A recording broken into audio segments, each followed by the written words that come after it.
नमस्कार। आकाशवाणी से प्रस्तुत है समाचार प्रभात।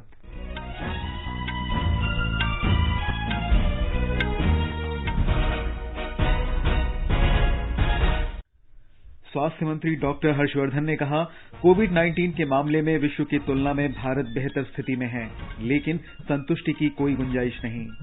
कोरोना संक्रमण से सर्वाधिक ग्रस्त 15 राज्यों और केंद्र शासित प्रदेशों में उच्च स्तरीय केंद्रीय दलों की तैनाती की गई। प्रधानमंत्री नरेंद्र मोदी ने फिलीपींस के राष्ट्रपति रोड्रिगो दुतेर्ते के साथ कोविड-19 महामारी से निपटने के लिए टेलीफोन पर बातचीत की। भारतीय रेल ने 1 मई से लगभग 60 लाख प्रवासी कामगारों को उनके गंतव्य राज्यों तक पहुंचाया। केंद्रीय मंत्री जितेंद्र सिंह ने कहा, निजी क्षेत्र को अपनी क्षमता बढ़ाने के लिए भारतीय अंतरिक्ष अनुसंधान संगठन इसरो के इस्तेमाल की अनुमति दी जाएगी। और अंतर्राष्ट्रीय क्रिकेट परिषद ने कोविड-19 के मद्देनजर टेस्ट क्रिकेट में खिलाड़ी बदलने को मंजूरी दी और गेंद चमकाने के लिए लार के इस्तेमाल पर रोक लगाई।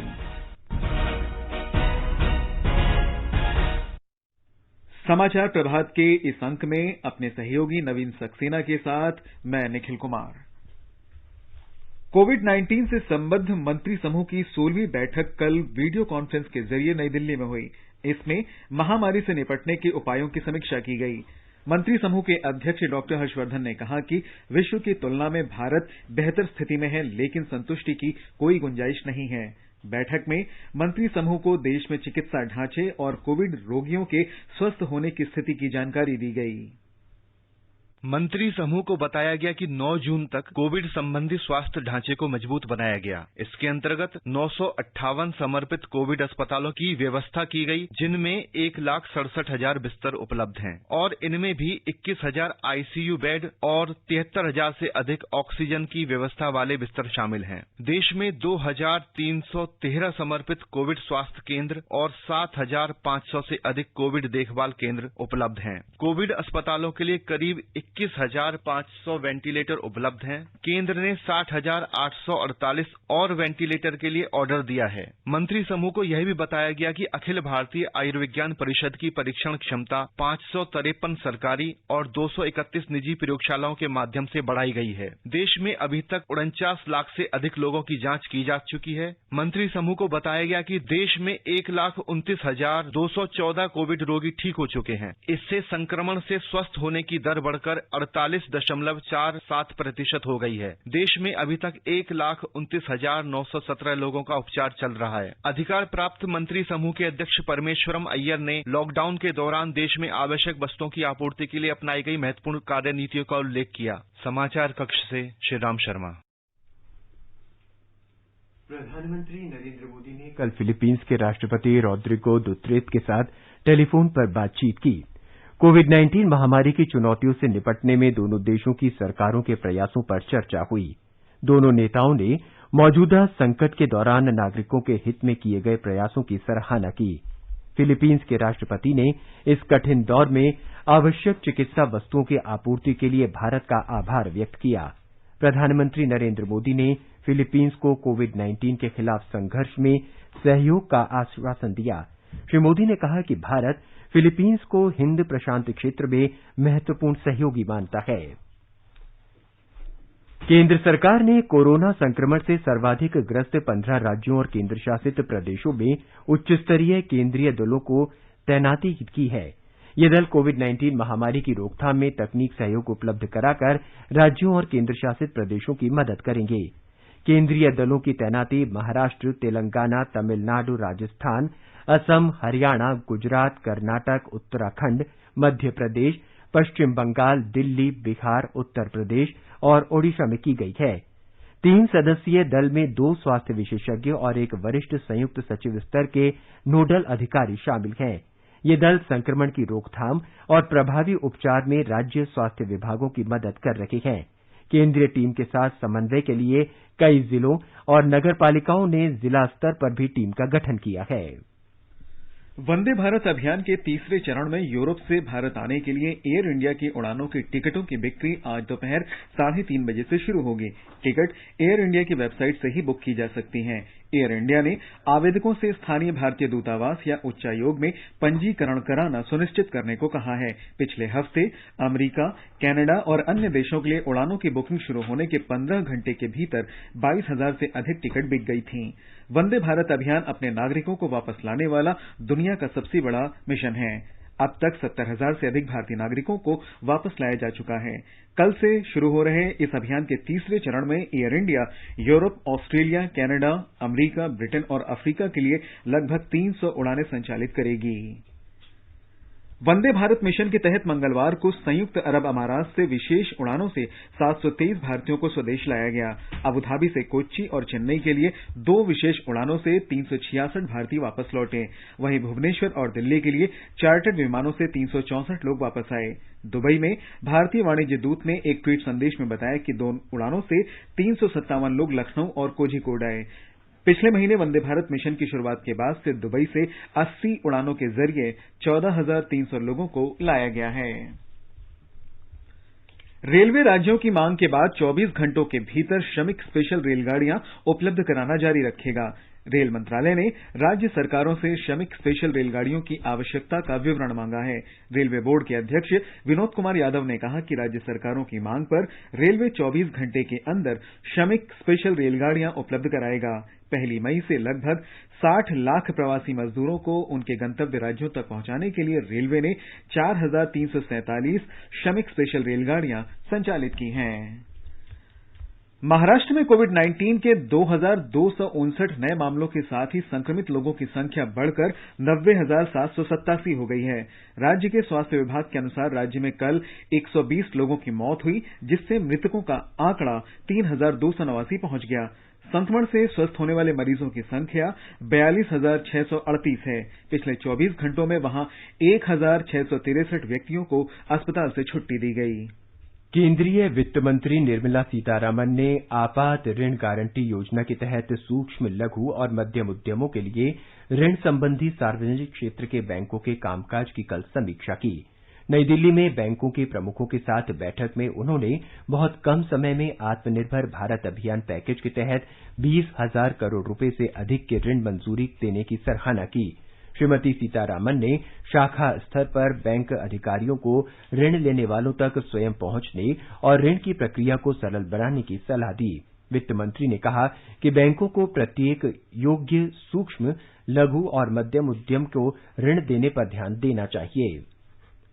केंद्र सरकार ने अगरबत्ती निर्माताओं द्वारा बांस के आयात पर सीमा शुल्क को तत्काल प्रभाव से 10% से बढ़ाकर 25% कर दिया है। वित्त मंत्रालय ने कहा कि आत्मनिर्भर भारत योजना के तहत घरेलू बांस के उपयोग को प्रोत्साहित करने के लिए यह निर्णय लिया गया है। 25% सीमा शुल्क दर अब समान रूप से बांस के किसी भी आयात पर लागू होगी, जिनमें व्यापारी भी शामिल हैं। सरकार ने कहा है कि एक समान दर से दुरुपयोग और मूल्य संबंधी विवादों से बचने में मदद मिलेगी। ये उपाय किसानों और सूक्ष्म, लघु तथा मध्यम उद्यम अगरबत्ती निर्माताओं को लाभ पहुंचाता है। पहले ये लाभ केवल बड़े अगरबत्ती निर्माताओं तक सीमित था। परमाणु ऊर्जा और अंतरिक्ष राज्य मंत्री डॉक्टर जितेंद्र सिंह ने कहा है कि निजी क्षेत्र को अपनी क्षमता बढ़ाने के लिए भारतीय अंतरिक्ष अनुसंधान संगठन इसरो के केंद्रों और अन्य संबंधित परिसंपत्तियों के उपयोग की अनुमति दी जाएगी। अंतरिक्ष प्रौद्योगिकी क्षेत्र में नरेंद्र मोदी सरकार के दूसरे कार्यकाल के पहले वर्ष की उपलब्धियों का उल्लेख करते हुए उन्होंने कहा कि आत्मनिर्भर भारत कार्य योजना ने अंतरिक्ष क्षेत्र में निजी भागीदारी को बढ़ावा देने की पहल की है। भारत के पहले मानव युक्त अंतरिक्ष मिशन गगनयान का उल्लेख करते हुए उन्होंने कहा कि अंतरिक्ष यात्रियों के चयन का काम पूरा हो गया है और रूस में उनका प्रशिक्षण भी शुरू हो चुका है। श्री सिंह ने कहा कि मोदी सरकार के दूसरे कार्यकाल के पहले वर्ष के दौरान इसरो ने स्कूली बच्चों के लिए विशेष युवा वैज्ञानिक कार्यक्रम युविका की शुरुआत की है। इसका उद्देश्य युवा पीढ़ी को अंतरिक्ष प्रौद्योगिकी और संबंधित अनुप्रयोगों की बुनियादी जानकारी देना है। केंद्रीय मंत्री ने कहा कि कोरोना महामारी के दौरान इसरो के वैज्ञानिक अनिवार्य चिकित्सा उपकरण, सुरक्षा किट और अन्य संयंत्र उपलब्ध कराने के उपायों में व्यस्त रहे हैं। ये समाचार आकाशवाणी से प्रसारित किए जा रहे हैं। अपने साथ अपनों का ध्यान रखो, बड़े बुजुर्गों का तुम ध्यान रखो, तो बात करो, कुछ मदद करो।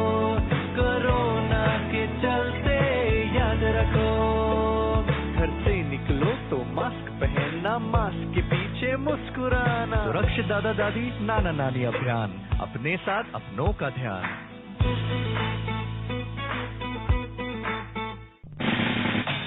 खुजली झटपट दूर करे, मोहे जालिम लोशन।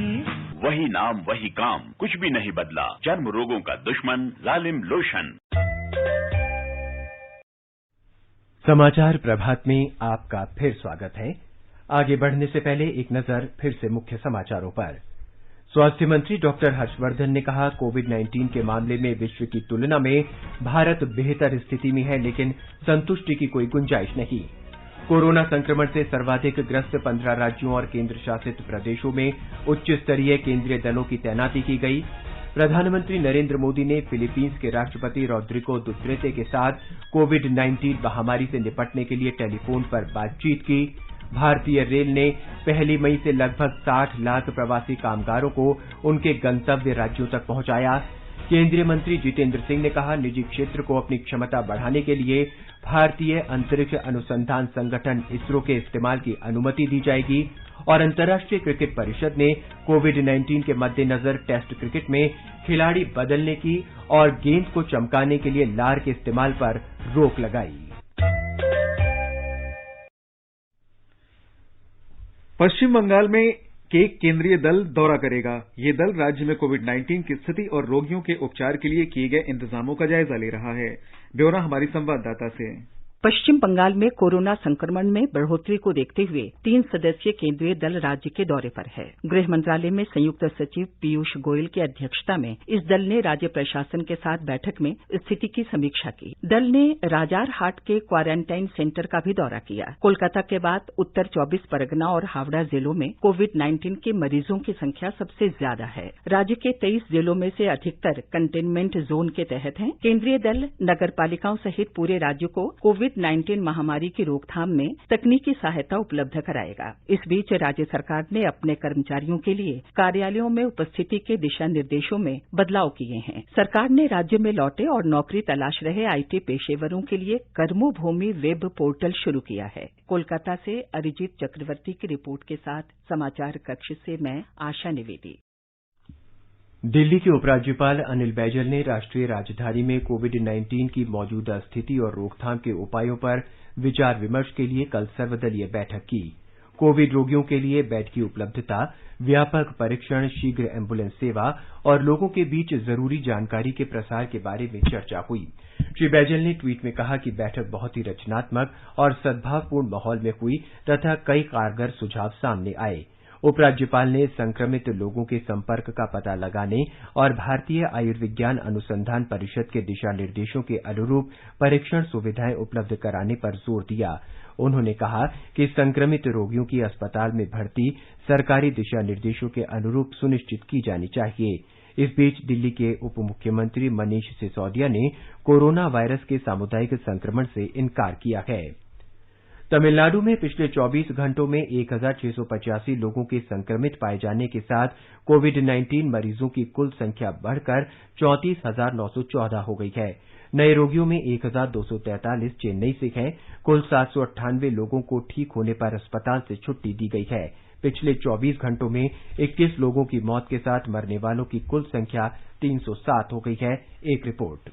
चेन्नई में कोविड-19 संक्रमण मामलों में लगातार बढ़ोतरी को देखते हुए राज्य स्वास्थ्य विभाग मरीजों के इलाज के लिए बिस्तरों की संख्या बढ़ा रहा है। राज्य स्वास्थ्य मंत्री सी विजय भास्कर ने बताया कि विशेष रूप से कोविड-19 के मरीजों के लिए 3 मेडिकल केंद्रों में 1100 बिस्तर बढ़ाए जाएंगे। एग्मोर के ऑफ्थाल्मोलॉजी संस्थान और चेन्नई पोर्ट ट्रस्ट के पुराने अस्पताल में 300 बिस्तर और गुइंडी स्थित king institute of preventive medicine और रिसर्च में केंद्र सरकार की मदद से 500 बिस्तर बढ़ाए जाएंगे। श्री विजय भास्कर ने बताया कि गुइंडी के इस संस्थान में विशेष रूप से वृद्धों के लिए व्यवस्था होगी। इसके अलावा राज्य के स्वास्थ्य बीमा पैकेज के तहत कई निजी मेडिकल कॉलेज अस्पताल और 88 निजी अस्पताल भी कोविड-19 इलाज के लिए आगे आए हैं। चेन्नई से जयसिंह की रिपोर्ट के साथ समाचार कक्ष से वीरेंद्र कौशिक। तेलंगाना में कल 178 लोगों में कोरोना संक्रमण की पुष्टि हुई। राज्य में कुल संक्रमित लोगों की संख्या 3,920 हो गई है। कल हैदराबाद में ही 143 लोग संक्रमित पाए गए। राज्य में अन्य रोगों के साथ कोविड-19 महामारी से 148 लोगों की मौत हुई है। इस बीच तेलंगाना में अधिक संक्रमण वाले 4 जिलों में केंद्रीय दलों की नियुक्ति की गई है। ये दल कोविड-19 का फैलाव रोकने और संक्रमित लोगों के उपचार में राज्य प्राधिकरणों की मदद करेंगे। गुजरात में पिछले 24 घंटे के दौरान कोरोना संक्रमण के 470 नए मरीज सामने आए। इन्हें मिलाकर राज्य में संक्रमितों की कुल संख्या 21,000 से अधिक हो गई है। स्वास्थ्य विभाग ने बताया है कि अकेले अहमदाबाद जिले में 331 नए रोगियों का पता चला है। राज्य में कोविड-19 से कल 33 लोगों की मौत हो गई। अभी तक कुल 1,331 लोगों की जान जा चुकी है। दूसरी तरफ कल 409 रोगियों को कोविड-19 से स्वस्थ होने के बाद विभिन्न अस्पतालों से छुट्टी दी गई। राज्य में अभी तक 14,373 रोगी स्वस्थ हो चुके हैं।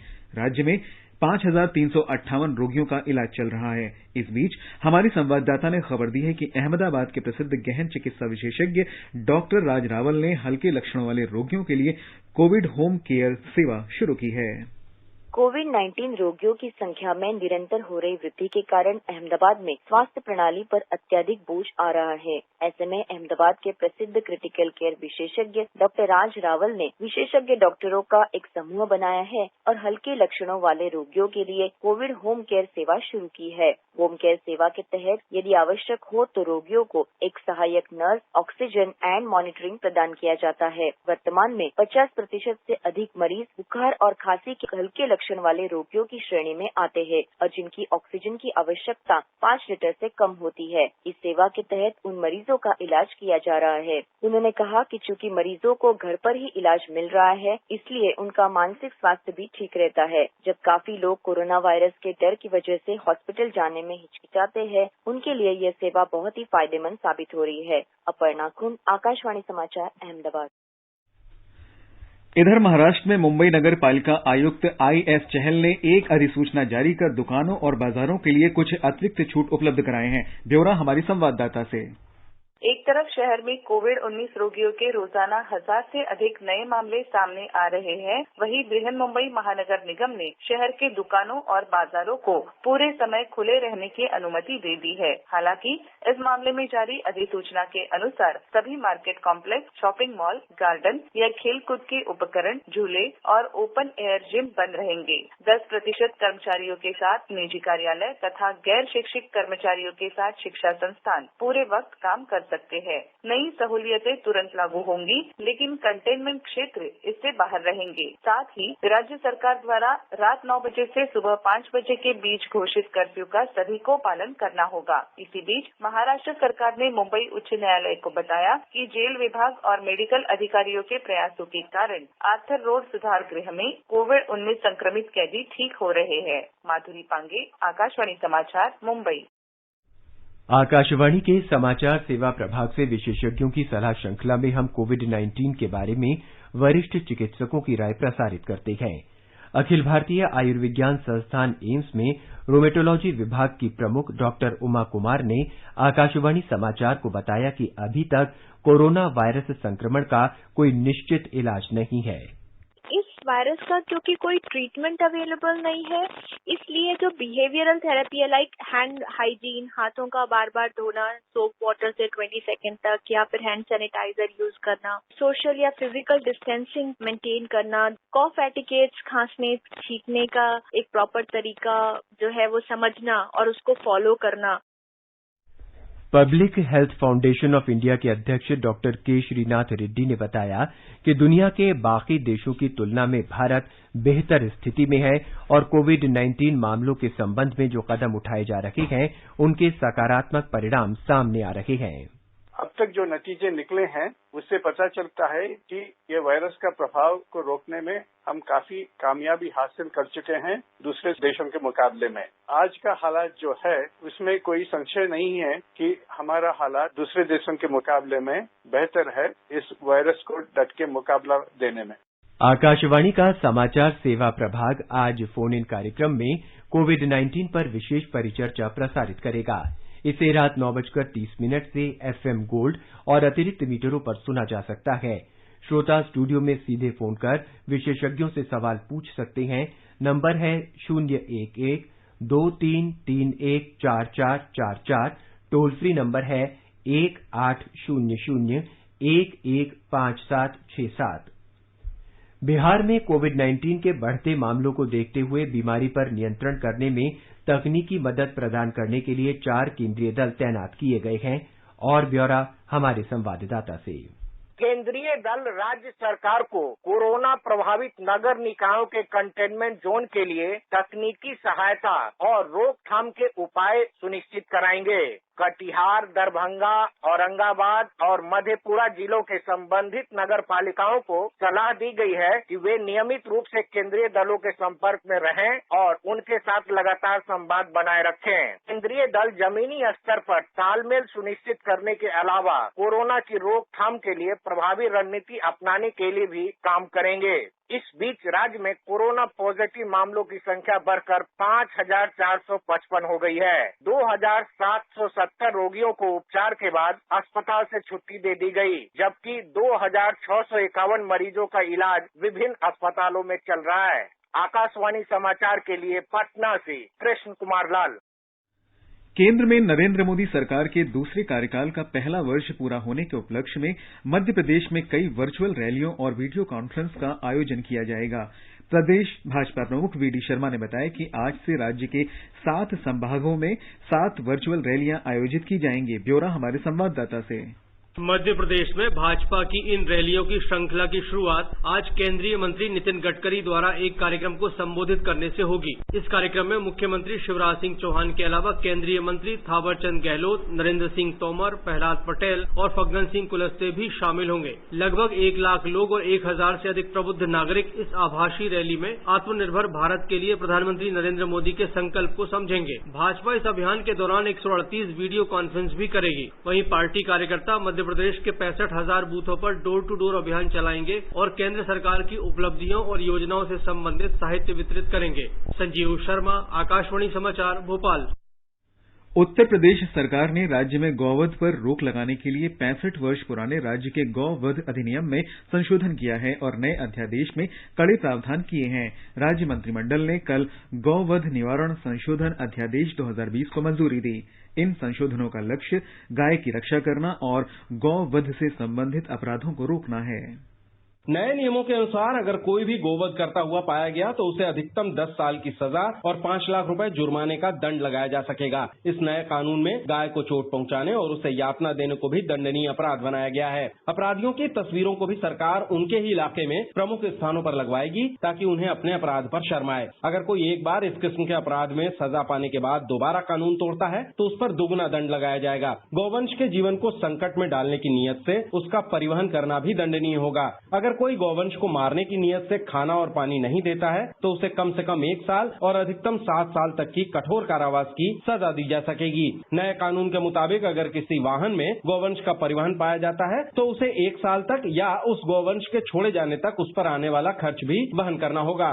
सुशील चंद्र तिवारी, आकाशवाणी समाचार, लखनऊ। केंद्र शासित प्रदेश जम्मू कश्मीर में आज तड़के दक्षिणी कश्मीर के शोपियां जिले के सोगू क्षेत्र में आतंकवादियों और सुरक्षा बलों के बीच एक मुठभेड़ हुई। शोपियां पुलिस 44 RR और CRPF ने क्षेत्र में आतंकवादियों की उपस्थिति के बारे में विशेष सूचना मिलने के बाद सोगू गांव की घेराबंदी की और तलाशी अभियान शुरू किया। शोपियां जिले में सुरक्षा बलों और आतंकवादियों के बीच इस सप्ताह ये तीसरी मुठभेड़ है। जम्मू कश्मीर के उपराज्यपाल GC मुर्मू ने अनंतनाग जिले के लोक भवन में आतंकवादियों द्वारा अजय पंडित नाम के सरपंच की निर्मम हत्या की निंदा की है। उन्होंने इसे आतंकवादियों की कायरतापूर्ण कार्रवाई बताया और कहा कि किसी भी जनप्रतिनिधि पर हमला लोकतांत्रिक व्यवस्था पर हमला है। अंतर्राष्ट्रीय क्रिकेट परिषद ने किसी क्रिकेट टेस्ट मैच के दौरान कोविड-19 के लक्षण दिखाई देने की स्थिति में खिलाड़ी बदलने की कल मंजूरी दे दी। परिषद ने स्पष्ट किया कि ये अनुमति 1 दिवसीय क्रिकेट और 2020 मैचों में लागू नहीं होगी। परिषद ने संक्रमण का फैलाव रोकने के लिए गेंद को चमकाने के लिए लार के इस्तेमाल पर लगाए गए प्रतिबंध की भी पुष्टि की है।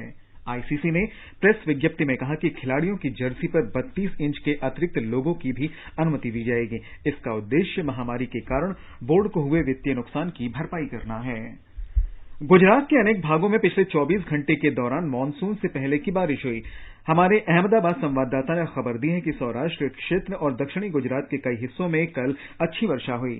सौराष्ट्र और दक्षिण गुजरात के 49 तालुकाओं में पिछले 24 घंटों के दौरान 68 मिलीमीटर तक बारिश दर्ज की गई। जूनागढ़ जिले के मालिया और मांगरोल में सबसे अधिक बारिश रिकॉर्ड की गई। सौराष्ट्र के जामकंडोरणा, महुआ, उमराड़ा, राणावाव में और दक्षिण गुजरात के वांसदा, जंबूसर, ओलपाड़ और धरमपुर में 25 मिलीमीटर से अधिक बारिश हुई है। स्थानीय मौसम कार्यालय ने राज्य में कुछ स्थानों पर गरज के साथ मध्यम से भारी बारिश का अनुमान किया है। पिछले एक सप्ताह के दौरान राज्य में हो रही मानसून के पहले की लगातार बारिश से लोग राज्य में दक्षिण पश्चिम मानसून की समय पर शुरुआत होने की उम्मीद कर रहे हैं। योगेश पंड्या, आकाशवाणी समाचार, अहमदाबाद।